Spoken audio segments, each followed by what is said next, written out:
വയനാട് പനമരം പഞ്ചായത്തിലെ പ്രസിഡന്റ് മാറ്റത്തിൽ വിവാദ പരാമർശവുമായി സിപിഐഎം വയനാട് ജില്ലാ കമ്മിറ്റി അംഗം എൻ പ്രഭാകരൻ. മുസ്ലിം വനിതയെ മാറ്റി ആദിവാസി പെണ്ണിനെ പഞ്ചായത്ത് പ്രസിഡന്റാക്കിയെന്നായിരുന്നു വിവാദ പ്രസംഗം. ആദ്യമായി മുസ്ലിം വനിത പ്രസിഡന്റായ പഞ്ചായത്തിലെ ഭരണം ലീഗ് മറിച്ചിട്ടെന്നും ഇത് ചരിത്രപരമായ തെറ്റാണെന്നും പ്രഭാകരൻ പറയുന്നു. ഇതിന് പഞ്ചായത്തിലെ മുസ്ലിങ്ങൾ തന്നെ നിങ്ങളെക്കൊണ്ട് മറുപടി പറയിപ്പിക്കുമെന്നും പ്രഭാകരൻ പറയുന്നു. നമുക്ക് ആദ്യം പ്രസംഗത്തിലെ ഭാഗം ഒന്ന് കേൾക്കാം.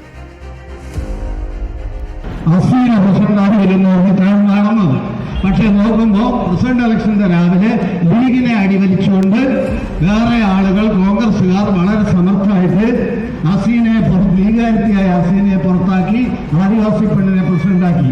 അങ്ങനെ മുസ്ലിം വനിത ആദ്യമായി പ്രസിഡന്റായ മുസ്ലിം വനിതയെ ലീഗ് മറിച്ചിട്ടു എന്ന ചരിത്രപരമായ തെറ്റാണ് പനമരത്തിൽ ലീഗ് ചെയ്തിട്ടുള്ളത്. അടുത്ത പഞ്ചായത്ത് ഇലക്ഷനിൽ ലീഗുകാർ മുസ്ലിം വീടുകൾ കയറുമ്പോൾ കയ്യും കെട്ടി നിന്നും മറുപടി പറയേണ്ടി വരും എന്ന കാര്യത്തിൽ ഒരു സംശയമില്ല. ഈ പഞ്ചായത്തിലെ മുസ്ലിങ്ങൾ തന്നെ നിങ്ങളെ കൊണ്ട് മറുപടി പറയിപ്പിക്കും, അതിലൊരു സംശയമില്ല. പോലീസിനും മനുഷ്യാവകാശ കമ്മീഷനും പരാതി നൽകുമെന്ന് പഞ്ചായത്ത് പ്രസിഡന്റ് ലക്ഷ്മി അലക്കമറ്റം പ്രതികരിച്ചു. എന്നെ പെണ്ണെ എന്ന് വിളിക്കാൻ അയാൾക്ക് ആരാണ് അധികാരം നൽകിയതെന്നും ലക്ഷ്മി അലക്കമറ്റം ചോദിച്ചു. ആരാണ് ഞങ്ങൾക്ക് ആദിവാസിന് പേരിട്ടത്? ഇവരെന്തിനാണ് ഞാൻ പനമരം ഗ്രാമപഞ്ചായത്ത് ഒരു പ്രസിഡന്റാണ് ഞാൻ. അവരെങ്ങനെയാണ് എന്നെ പെണ്ണേന്ന് അഭിസംബോധന ചെയ്യുക? അവർക്ക് ആരാണ് അധികാരം കൊടുത്തത്? ഞങ്ങൾക്ക് ഗോത്രവർഗ വിഭാഗമായ ഞങ്ങൾക്കൊരു പേരുണ്ട്, പട്ടികവർഗം അല്ലെങ്കിൽ SC ST എന്നുണ്ട്, ഗോത്രവർഗം എന്നുണ്ട്. നമുക്ക് അഭിസംബോധന ചെയ്യാലോ. എനിക്ക് പറയാനുള്ളത് നേരിട്ട് നമുക്കെതിരെ വംശീയ ആക്ഷേപം നടത്തി നമ്മളുടെ സമുദായത്തെ മൊത്തം ആക്ഷേപിച്ച് ഇവർക്കെതിരെ മനുഷ്യാവകാശ കമ്മീഷൻ നേരിട്ട് കേസെടുക്കണമെന്നാണ് എനിക്ക് പറയാനുള്ളത്. ദീപക് മോഹൻ നമുക്കൊപ്പം. ദീപക് മോഹൻ, വേദി പോലീസിനെതിരായ പ്രതിഷേധമായിരുന്നു, എന്നാൽ ഇപ്പോൾ പറഞ്ഞു കുടുങ്ങിയിരിക്കുകയാണോ നേതാവ്?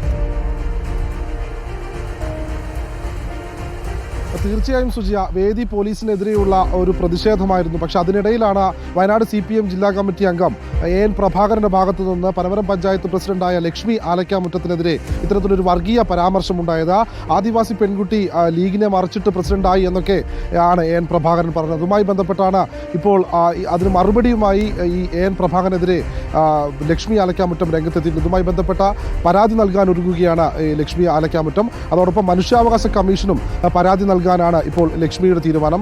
മാത്രമല്ല ഈ വയനാട് പനമരത്ത് മതപരമായി സ്പർദ്ധയുണ്ടാക്കുവാൻ CPM ശ്രമിച്ചു എന്നും UDF കോൺഗ്രസ് കമ്മിറ്റി അഭിപ്രായപ്പെട്ടു. നിലവിൽ ഇതുമായി ബന്ധപ്പെട്ട വലിയ അമർഷം ഈ CPM-നകത്ത് ഉണ്ട് എന്നാണ് പുറത്തു വരുന്ന വിവരം. ജില്ലാ കമ്മിറ്റി കൂടിയ സമയത്തൊക്കെ ഇതുമായി ബന്ധപ്പെട്ട കൂടുതൽ കാര്യങ്ങൾ ഈ ജില്ലാ കമ്മിറ്റിയിൽ മറ്റംഗങ്ങൾ പരാമർശിച്ചിരുന്നു എന്നും പറയുന്നു.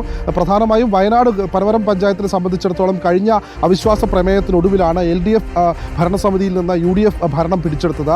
അതിനെ തുടർന്ന് പിന്നീടുണ്ടായ രാഷ്ട്രീയമായ ഇടപെടലുകളെ തുടർന്നായിരുന്നു ഈ ഒരു രാഷ്ട്രീയപരമായ പോലീസിനെതിരെ ഉള്ള ഒരു പ്രതിഷേധം ചടങ്ങ് നടത്തിയത്. ആ ചടങ്ങിലാണ് പനമരം പഞ്ചായത്ത് പ്രസിഡന്റിനെതിരെ ജില്ലാ കമ്മിറ്റി അംഗം ഇത്തരത്തിലൊരു വർഗീയ പരാമർശം നടത്തിയത്. ആ പരാമർശത്തിനെതിരെയാണ് ഇപ്പോൾ പ്രസിഡന്റ് പരാതി നൽകാൻ ഒരുങ്ങുന്നത്. സുജിയ.